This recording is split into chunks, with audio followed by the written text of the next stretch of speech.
To me, people advisory is simply giving your client ideas around all things employees. People advisory to me is making sure that people are seen and heard and they are felt. Helping our clients manage their employees and manage their business in a way that's going to help them both grow, help their employees grow and help them grow as a business. If an advisor goes in and kind of helps someone start thinking about that in a holistic way, it can be a really more intentional strategy for how employers want to define who they are. Like, what is our culture? What matters to us?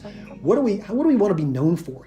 They want to have freedom. They want to just build a place that, in our case, we wanted to build the kind of company that we would want to work at. Now that I've started looking at people advisory in a new and different way, it's helped me grow my practice. When you start getting involved in that type of work, the relationship with the client goes so much deeper. Just to dive into certain details that we wouldn't otherwise dive into. And so they're going to keep coming back and asking more questions. And I think what that naturally leads to is the more confidence we have as firm owners and in the firm, and the more skills we bring out, we're just going to naturally find more service offerings to deliver, right? We're not still out there doing debits and credits the old way we were doing before as accounts. We've moved into lots of other practices. The impact that I make with my clients is making them feel like they have someone to talk to when it comes to helping them manage and grow their business. The thing you're offering to them is peace of mind that their people are being taken care of, that it's being done properly, and that it's something that they might be able to take back off of their plate and have it done professionally. We want to see them succeed. I mean, that's why I'm in this. You know, I want to see them succeed, because if they succeed, I succeed.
Oh, hello, everyone. We're back. Welcome, welcome, welcome. I'm Will Lopez, along with Caleb Newquist, who's so funny, he can make milk come out of a cow's nose.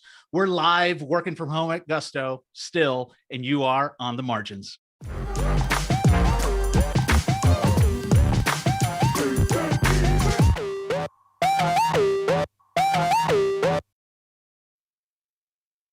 Caleb, I just want to let everyone know that I met you at a restaurant just the other week, and it's been close to a year plus since I saw you in person. William Shakespeare Lopez, it is so nice to be back on the show, but it was even nicer to be able to meet you at a bar, which is where we were. We went to my neighborhood bar called Jake's Brew Bar here in Littleton, Colorado. So I'm a little shout out to Jake's. But yeah, we had a great time, and it was really nice to be there with you in person. Yeah, and what was amazing was the bar / restaurant. We went out to another restaurant, and they looked like they were kind of booming a little bit. And it was really cool to see downtown Littleton is where we were at, and to see a lot of the nightlife and the restaurant life and the bar life kind of come back to life. Yeah. I know you spend a lot of time at bars. So, look, but it was really cool. Yeah, no, in fact, like I said, Jake's is our neighborhood haunt that we go to. And I went there 3 times in 1 week. So I'm very much excited about the reopening of bars and restaurants. And we're going to talk about the reopening of bars and restaurants today, Will. But I want to ask you this question first as we kind of get into things, because this is kind of a theme of the show too. But Will, do you consider yourself an expert? Are you an expert of some measure? And you don't need to be shy. This is an objective, like, question. I'm not asking you to toot your own horn or anything, but like, do you have an expertise? Of just anything? Sure. I mean, yeah. I mean, you can talk about it as in the context of your firm, or in a personal context, or whatever you like. I would say I'm an expert at a few things, not many things. Okay. Definitely a strong generalist. Okay. Or I think in one show we called it like, what was it? A strong nothingness? Nothingness. Yes. Nothingness. Yes. Yes. Very good at nothing. And me too. Real big fan. But I would say, obviously, just my trade. I love accounting. I could whip around some debits and credits like nobody's business. And right. if there were a contest or a talent show where it was like, who can do a journal entry on a T account the quickest, I would win. Oh man, you like win. You like doing the by hand stuff, huh? Oh, totally. Abacus and all, so, like, like the kids that do it. That is so. I can just shake it like an Etch-a-Sketch. It sounds really cool. You don't strike me as such a hipster, but you are totally like, oh yeah, I'm going to do this. I'm going to write my emails on a typewriter, and I'm going to, does that make sense? No, I will not do that. So that you got totally wrong. Right. But I'm going to draw the T accounts, and there's the DR and the CR, and then, yeah. So, okay. So what about like industry? Did you have a special, like when you were running so I'll ask you about your firm, but when you were running your firm, did you have an industry specialization, or did you have a service specialization? Like, what kind of niche did you carve out for yourself? Or were you just Will Lopez, CPA nothingist? Definitely that. Okay. But no, I oddly enough, so professional service was our cream of the crop. Okay. Industry that we worked on. And I was actually really shocked to learn, it was like years after practice life, like probably towards the tail end prior to coming to Gusto, that real estate was our second industry that we had tapped into. Yeah. And like, unbeknownst to me, like, even though I own the firm. Good problem to have. Yeah, good problem to have. It kind of worked out. We had a lot of clients that were flipping homes and refabbing them or treating them like real estate rental properties, residential, commercial. And I was just really shocked. But prior to AdvisorFi, actually, I got myself, so I was working at a traditional firm doing financial statement auditing for those who love auditing. I love auditing, just hate to sell it. And my specialty, believe it or not, were very conservative companies. And Newsmax Media was a client of mine. Companies that sold military arms to the government were clients of mine. It was basically kind of like this theme of like, I don't know, like Republican leaning, conservative kind of clients. And it was odd. I don't know how I got myself into that, but it just ended up being my book of business. Was that intentional on the part of the firm, or did you feel like that, or was it happenstance? I think it was happenstance. Oh, wow. Interesting. And then when I had like a good 6 or 7 big clients underneath me, I was like, well, I'll just continue the trend because I'm specializing in it. Right. There you go. Well, but anyways, yeah. Hey, we got a jam-packed show ahead of you today. Yeah. If you are watching on Facebook, join our group, LinkedIn, follow us, and YouTube, subscribe to our channel. We're releasing all sorts of great content on YouTube, and really would love your participation. How about we just jump right into it? We have our first segment, Thoughtful Accounts.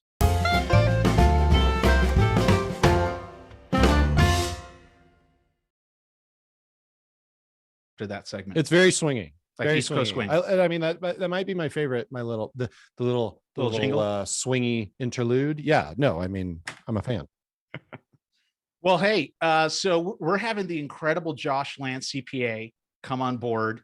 And obviously to talk about beer, because that's a brewery is a big list of his client base. That's a thing he does. Yeah. And that's what you and I were drinking just the other week. Mhm. And, but you and I were talking about just the reopening, right? Yeah. When we look out right now, what is the stat? 40% of Americans are now have at least received one vaccination. Mhm. We're seeing reopenings happening very quickly, oddly enough, and it's just really accelerating. And I think I was doing my own calculations by September of this year, because we're thinking about doing Gusto Next live, and that something like 75% of Americans will have at least their one vaccine shot. All in all, we're coming back. Yeah, it's pretty interesting.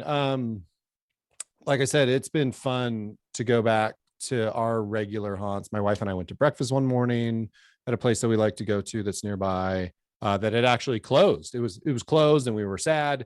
And then all of a sudden they were open again. But then when things kind of opened up, kind of in earnest, we went there for breakfast, and it was great. And yeah, looking to do some more of that.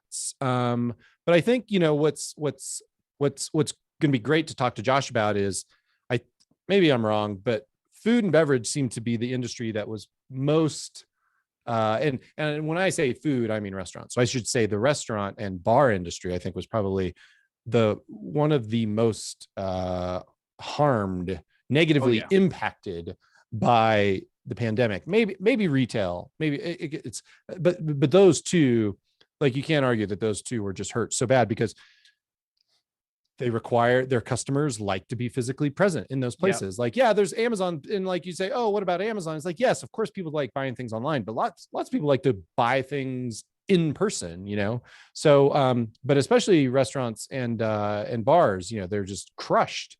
Right. And so there's a lot of excitement. You can feel the excitement in your neighborhoods, in your towns, and wherever you are, like these places opening back up. There's a lot of excitement around it, and people are coming out slowly but surely. People are coming out. So that is great.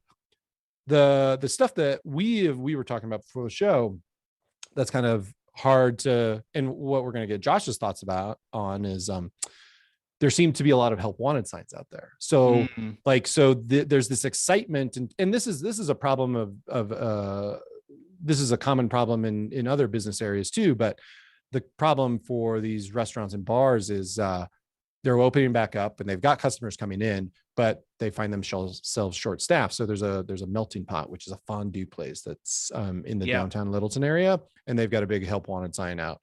And there's other places all around Denver metro area, where they're looking for help, and they're having a hard time. And it's been on the news, and it's like been widely reported. And so it'll be cool to hear Josh's perspective on this, and see what he thinks and how he's advising companies, and just what his favorite beer is, stuff like that. Yeah, well, I mean, you were talking about, when you walk around, like, so our office is in downtown Denver, and I went there probably a few months ago, had dinner with my wife, Hannah, and we walked around by the office. I was shocked to see how so many of the amazing restaurants that were down in downtown, Denver, were just so impacted. Yeah. And I was mentioning to her that it'll be really interesting to see what the extent of that impact when we all go back to the office, just kind of walking around downtown. But your point is right. Like, and I think there's a visual that we could show that, like, there are restaurants that are trying to hire, they're looking to hire, and trying to fill in that gap. I think there was an article that I found.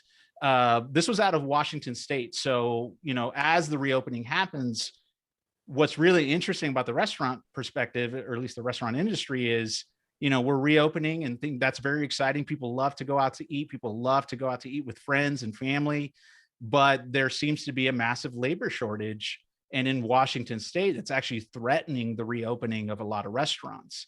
I don't have the visual, but when you look at the restaurant worker shortage by the numbers, in Washington State, for example, the restaurants, bars basically are preparing to fully reopen, I think, by June 30th, which is this month. And many are still struggling to hire enough workers to meet the anticipated demand. And when you look at Washington's like total state jobs across all industries, it's like 91% or something like that. And hospitality and leisure jobs, it's like at 81%. They just can't fill for the potential surge of people going back out to like hospitality, leisure, nightlife, eating, all that kind of stuff. And it's really interesting to see it play out, because you're right. During the pandemic, this was the foremost industry that got hit. Anything that was kind of in person was hit, right? Accounting firms, if you had a lot of in-person structure to your firm, you were impacted. Restaurants greatly impacted. And the ones that kind of survived for the most part were those that just could deliver from afar. And it caused a lot of restaurants to pivot their own business models to start doing things like, Uber Eats and delivering the food. Yeah. And I think what we all learn, when I think about my own experience with just like, trying to support the restaurants in our area and getting takeout, there is, it just isn't the same experience. Right. And I think what people and whether you're going whether you're going to a bar to meet a friend for a beer, or if you want to go out to dinner, there's something about the in-person experience that there's just no substitute for it. Right. And so while I was able to support Jake's, our neighborhood bar, like I would go in and I would regularly buy oh God, I don't have the word, but they had package. So I could take beer home. I could take wine home. That's what they started doing. But I missed sitting in there with my friends and yucking it up over some beers. Or I missed going out on dates with my wife, going out to dinner or going out to a music club or whatever, and doing those kinds of things. And and I guess from a restaurant's perspective, of course you can get takeout, and of course the restaurants were grateful for that takeout business. But number one, like it's not as good of an experience. Like the food just isn't the same. Like I just want to eat French fries when they come straight out, right? Like when they come out of the kitchen, I want to eat them right away. I don't want them to get into a container, get into a car, and then drive them home and then eat them, right? Like, come on, people, you know what I'm talking about here. But in general, the idea that, or not the idea, but the fact that this is coming back, I mean, that's what's exciting. That's what people are looking forward to. But yeah, the labor thing is real. The labor shortage is real. And how it plays out remains to be seen. But I think we could go on and on about this. So we should probably just get Josh in here. Yeah, I think so. To talk about it because he's the expert. This is his niche. And so let's get him in here. Let's talk about it. All right. Well, before we move on to Josh, if your firm is new to Gusto and you want to expand your advisory services and offer clients more value, Gusto really is the people advisory platform of choice. We're the only ones out there for modern accountants, powered by our people platform. We make it easy for accountants and bookkeepers to onboard, pay, insure, and advise their hardworking clients and teams when it matters most. And better yet, you can become people advisory certified through the payroll industry's first ever certification program. You can't get it anywhere else. And as a people advisor, you'll learn to combine your financial expertise with people-focused guidance to better serve clients. So you'll get access to great perks to help support your clients, grow your firm, grow revenue, grow your team. So partner with Gusto today and introduce your firm and your clients to better people operations and more at gusto.com/get certified. That's gusto.com/get certified. Hey, let's get Josh Lance, CPA, in the room. Welcome, Josh. For those who don't know Josh, Josh is the leader, the visionary of Lance CPA Group. He's also head of the accounting at Practice Ignition. He's a busy dude, but you can have a ton of brews with this guy, and it's great stuff. So, Josh, welcome aboard. Thank you for having me here. This is great. Josh, so let's get the important stuff out of the way. Is the best perk of what you do all the free beer that you get? I mean, it is a nice perk. Yes. Yeah. Like, I mean, I have to believe, like, from some of the upstart breweries, like, do they just pay you in beer? Like, is that how it works for some of them? That's not how it works. Although we do take beer as part of our compensation negotiations. Little sweetener. But yeah, no, they still have to pay us real cash. Okay. But yeah, no, we do get a lot of free beer. All right. So, okay. Last beer question, and then we'll get into the stuff. what is your go? It's summer. So what's your go-to beer in summertime? Yeah, I probably go with like a German lagers, like a Hell's lager is a good one right now. Very tasty, but Yeah. light. I drink a lot of I'm those. a Kolsch man Yeah, myself. Kolsch is Yeah. good. Yeah, Big yeah. fan. All right, cool. Sorry, I've wasted enough of our time. Josh, what? So just wanted to get a sense of, like, you're listening to our conversation. I'm just wondering what you're thinking about number one, like maybe talk about your niche, like how you chose it. Like we'll start there. Like the Lance CPA Group origin story. Like how did you decide on restaurants and breweries? And then we'll get into a little bit more of the recovery post-pandemic stuff. So yeah. How did you make this decision for your firm? Yeah, so when I started my practice, I knew I went to the niche into something, right? Like that was, back in 2015, 2016. So that was all the rage back then. And so I was a home brewer, home winemaker. I had friends who were starting breweries and was kind of just really interested in that industry. And so when I was kind of designing my firm, designing the kind of clients I wanted to target, I went after those breweries as a good industry to work with. They're interesting. There's a lot of things going on. They're kind of this food production industry, kind of with a lopped on retail tap room. So you got these kind of two different businesses that are kind of combined together. So it creates some complexities and creates a really need for accountants to be a part of it and help with it. And there's a lot of regulation with excise tax reporting and things that are specific to breweries. And so kind of saw, I was like, hey, there's really a need for this. This is an industry I'm passionate about, that I like, that I want to be involved in. And so when we started the practice, kind of focusing on those industries, the breweries, and started there. Now I'm really curious, is that, so restaurants, breweries, is that the totality of your firm's book, or is it just a big percentage, and what's like the second industry right behind it?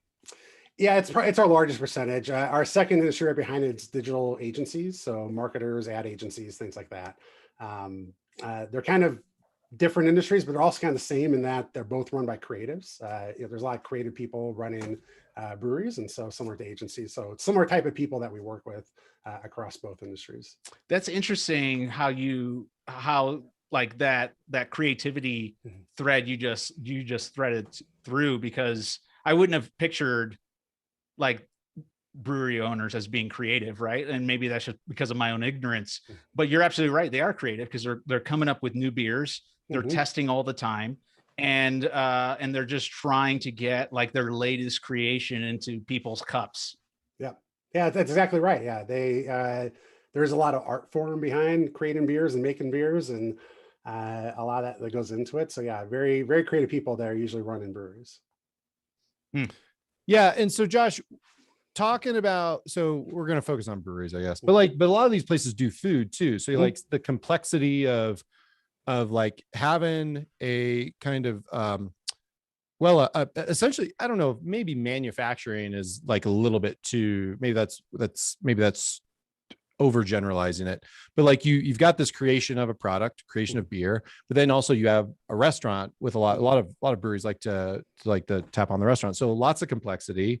What was like the most common pivot for your clients during the pandemic? Like when people couldn't come to their places of business anymore, like what was the most common thing that people did to adjust?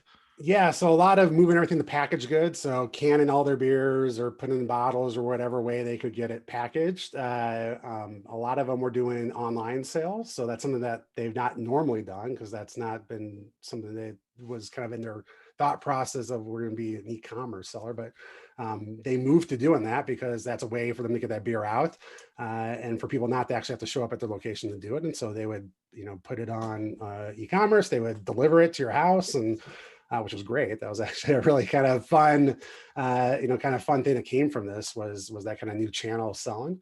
But yeah, so that was kind of the main way they did it. A lot of, trying to get new ways to get that into people's hands. So partnering with like an Uber Eats or DoorDash to deliver the beer, doing things where they could do drop-offs or like central locations where you could come and pick up beer. So really kind of try and get it to people's hands as much as possible. Same with the food side of the business. You know, how do we get this to them as easy as possible when they can't come to our location or enjoy it the way they would before? Yeah. In Colorado, I don't know, Josh is in Illinois, you're in Chicagoland area, but in Colorado, they actually kind of lessened the rules because I don't remember exactly what the laws were, but essentially you couldn't deliver alcohol, right? Like you couldn't deliver it. And so what they did here as a way to kind of like ease the transition is they did allow bars and breweries to start delivering. And I think it helped, but it certainly isn't a substitute for people like showing up. But like you say, people were just doing the best they could. But sorry, Will, go ahead. No, I was just going to say, I mean, Josh wrote a really incredible blog way back when in the midst of the pandemic called 3 Things Food and Beverage Businesses Impacted by COVID Should Do Now. And those 3 things still apply, especially as the reopening occurs. I feel like what the advice you had given in that blog is still relevant today, regardless of COVID. You know, what COVID did was caused a lot of companies to advance their business structure and advance their technology presence. What kind of conversations are you having now with clients as things reopen? Like what kind of what are the topics at hand? Like what are people really looking for you or to you for, that kind of stuff? Yeah, I think some of it is kind of modeling what their business is going to look like in this opening phase, right? So it's not getting back to full 100%. Everyone's there all the time, right? Like there's these kind of staged reopenings, and so I kind of think about like how do they bring back people into their company, right? Rehire people to kind of fulfill that, and how many people they need for that. You know, do they still use some of these same channels they've created? You know, a lot of them moved to doing packaged goods and canning beer. And while that was great to get it out during the pandemic, it's, well, if you're going to continue to do that, how do you get that still out through distributors or retailers or things like that? So not neglecting some of the things they've learned during the pandemic, but now it's kind of figuring out how they can pivot and do that now on a consistent ongoing basis. And then I think a lot of it is just kind of like, okay, where do we kind of see this next year going, right? You know, we're kind of getting to the point where people are wanting to show up at your place, but how do you kind of make sure everyone feels safe while they're there? How do you make sure that everyone, you know, can still have that good experience, but your employees feel like, you know, they're still being taken care of and the right protocols are in place as well. So a lot of that's just kind of working through like, how do you reopen well and make sure it works for everyone involved? Are any of your, real quick, are any of your clients experiencing the labor shortage that's going on for the restaurant industry? Yeah. I mean, that's a huge thing right now. There are people who are coming back, but not everyone is coming back or wanted to come back. And so there is that labor shortage. All of them are hiring right now, trying to get as many people in as possible, especially like here in Illinois.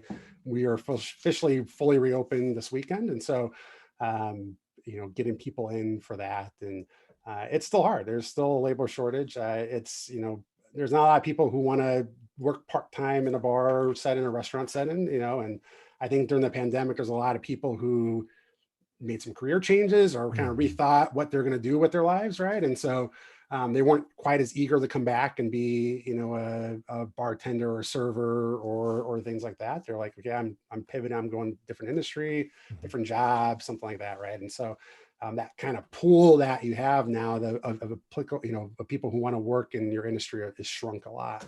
And so you're kind of have to do new things about like, okay, well, what are the things we're going to incentivize people to come to work at our business compared to others, whether it's benefits, whether it's higher pay, whether it's bonuses, whether it's, you know, doing different things to kind of create that demand that people say, okay, I'm gonna work at your place versus another brewery or restaurant. Yeah. So I have a couple questions. Number one, you mentioned like a lot of breweries going to the package route. And I saw that at my our neighborhood place, the Tap House. They did a lot of, you know, they brought whiskey in, they brought wine in, something they didn't do before, and they sold a lot of growlers at the time. But what I think is probably more common for an actual brewery, as you were talking about, is like putting it in cans, putting it in bottles, and then selling it. I think so. My question is, competition for shelf space in this industry is, and the only reason I know this is because I live in a place where there's lots of microbreweries. But like when you go into a retail location to buy your favorite six pack. Sometimes your favorite six pack isn't there because the competition for the shelf space is so fierce. So like how do you help clients navigate that question? Like, do they just sell it on site at their location, or how do they make that sustainable long term? Because that seems to be a difficult nut to crack, especially if they weren't doing package before. And number two is the labor question is, how do you think that restaurants and breweries, how do they reinvent that experience for employees? Because as you point out, a lot of people decided, I've got to make a change. I can't sit around and wait until this place opens up again. So I've got to do something. A lot of people, as we see now, because of the shortage, a lot of people have made that switch for good. So what can those businesses really do to reinvent that experience for employees? Yeah. So on the packaged goods question, right? The distribution's a really hard nut to crack, and especially if you're a smaller brewery. The likelihood of you getting any relevant shelf space is slim to none, and it probably isn't going to work the way it did during the pandemic. So I think what I've kind of advised breweries to do is use those kind of packaged goods that you sell on site as a kind of upsell opportunity when people come to your brewery. So if they coming in to have a pint or two, right, say, hey, like on your way out, can I get you a six pack to go on your way home, right? And sell that way. It's a great way to get that beer out. It's a great way to kind of continue that experience when they're at home, and a great way even just to upsell, right? So, even doing things with your bartenders to kind of have competitions of like, hey, how many six packs can we upsell to our people this day or this week, right? And so I think that's a big way of doing it. A lot of these laws that were kind of pulled back of like being able to deliver beer or sell beer online or things like that, like some of that stuff's not going to come back. The cat's kind of out of the bag on that, and that's not happening. It's going to come back. So while it may not be the sales channel it was during the pandemic, it's still a viable sales channel. So find ways where you can continue to push that product out in different ways, whether it's subscriptions, right? Have someone subscribe to your brewery and get beer delivered on a monthly basis. And maybe it's specialty releases that they're going to get ahead of time or things like that, right? Like that's a great way to can kind of continue this in a new way and make it profitable. Because if people are excited about your brewery, right? And maybe they're a little still hesitant to come, right? They'll subscribe to your brewery, and now they get these opportunities that now are afforded to them because of that, right? So I think that's a great way to kind of rethink about how you continue to sell your beer in different ways, which the pandemic kind of opened your eyes to. On the labor shortage thing and how you kind of get people to come to your, come on board with your company. I think it is, what is that kind of job going to be for them, right? Like, is that something where you're going to do things to take care of them, right? So part of it is you may have to hire, bring them on at a higher wage. We're seeing a lot of breweries move away from a tip system to, we're going to pay you $15 an hour. And then any tips we get, we'll just pull and we'll split them amongst everybody, right? But instead of making the $6 an hour you were making, without the tips, right? Now you're kind of getting this guaranteed pay in. A lot of them are starting to offer benefits where they hadn't offered benefits before. So just the notion of like health insurance and things like that. Hey, we're going to put that in there. We're going to cover that for you as a way to get you to work for us. But I also think they have to think about different ways, like how they run their businesses differently as a result, right? So, maybe you don't need as many, bartenders as you had in the past or servers as you had in the past, because you're going to use new ways of ordering that beer, right? So we're seeing breweries put little kiosk type things on their tables or ways to text their orders in. So literally you sit down at your table, you have a little code you scan, you put your order in, and then someone brings that beer to you, right? Well, now I don't need as many servers in that instance because people are already kind of doing their ordering themselves, and I'm just going to deliver the beer to their table. So that's a way I can limit the number of people I hire back or need to have at any given time on the floor by kind of changing the way people order or their kind of way they interact with the staff at that brewery or that restaurant. So kind of think of those new ways or technology you can put in place to limit, to kind of help on that like people front, where maybe I don't need to hire the exact same amount of people as before because I'm using technology to kind of replace some of that. I have real quick, I have a cool question. I get the sense that what COVID has done to your firm is that it's gotten your firm a little crisper and sharper about the way the offerings of supporting restaurants and breweries have come about, right? Yeah. Like you've been able to unblock open up new routes to revenue for restaurants and breweries. I'm sure you were doing it before, but probably not at the level or the extent that you're doing it now because of COVID. I'm sure that's been good for business. And are you going to continue to do it? Yeah, absolutely. I think it did two things. One, it helped us hone in our services better of what we're going to serve, but it also highlighted the needs of our clients and what services they need. So a great example is like cash flow forecasting. We would offer that all the time before the pandemic. Very few people took us up on that because they kind of didn't need it. Their businesses were doing all right. They can look at their bank account. Yeah, it's fine. I'm good. I don't need this. Pandemic highlighted the need of, okay, what is cash flow management, cash flow forecast, and what does that actually do in our business, and how can that be beneficial?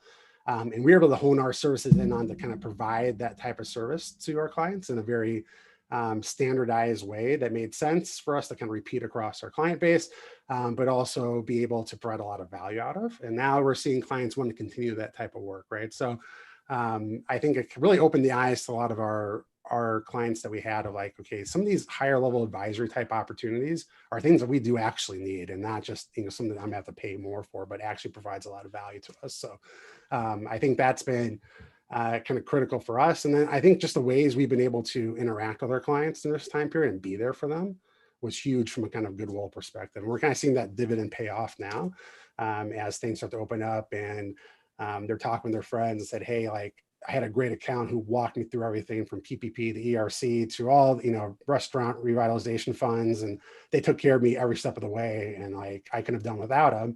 Now that pays off, and they're talking to all their friends, and they had an accountant who was, largely absent the entire time or didn't help them with that. Right now, that's bringing this flood of clients into our door who heard about the work we did with our clients during the pandemic, and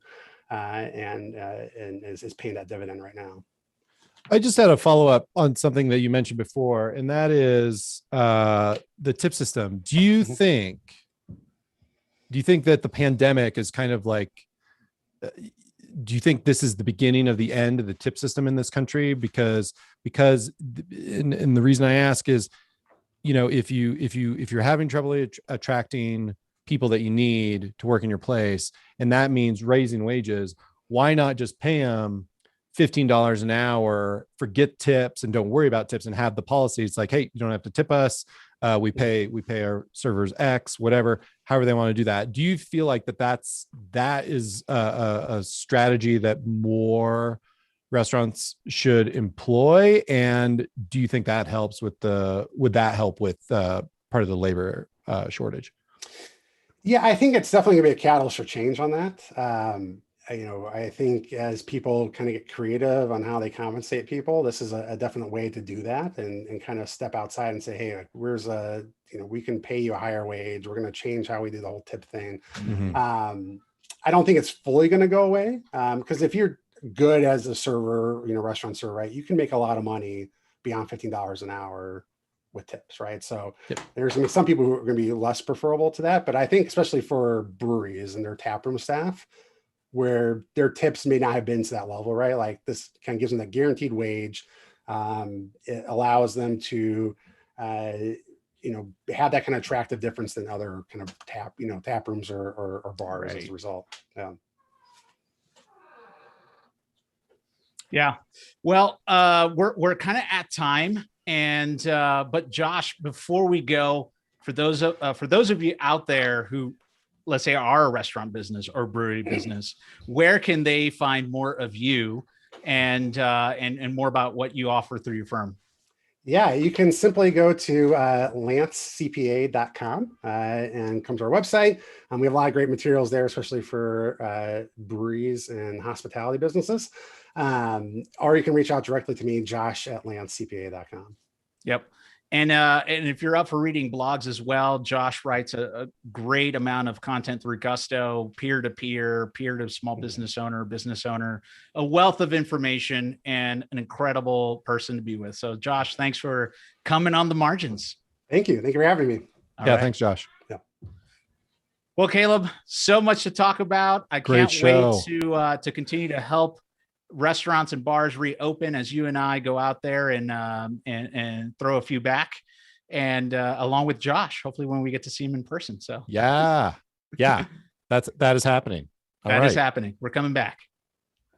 All right. I'll read us out. Read us out. I'll read us out. This edition of On the Margins Live was written and produced by Will Lopez and myself. Our co-producers are Mohini Kundu and Andrea Garcia Vargas. Video and sound production by Waylon Janowick and Rylan Harris. Graphic design by Paul Choi. Don't forget to subscribe to On the Margins newsletter. That's go.gusto.com/on the margins newsletter. It's all hyphenated, by the way. I can't throw in the hyphens. Like, it's just too much. It's a mouthful. I can't do it. Our next show will be in 2 weeks, June 22nd. Our guest will be Twyla Bellhurst. So hopefully you'll join us for that. Until then, yeah. What? Did I say it right? Did I say it yeah, right? Yeah, no, you said it. I said it. Okay. Fresh books, yeah. Yeah, okay. Yeah, right. Okay. So anyway, until then, I'm going to keep the cows in stitches because I'm utterly hilarious. Oh, nice. This is On the Margins. We'll see you.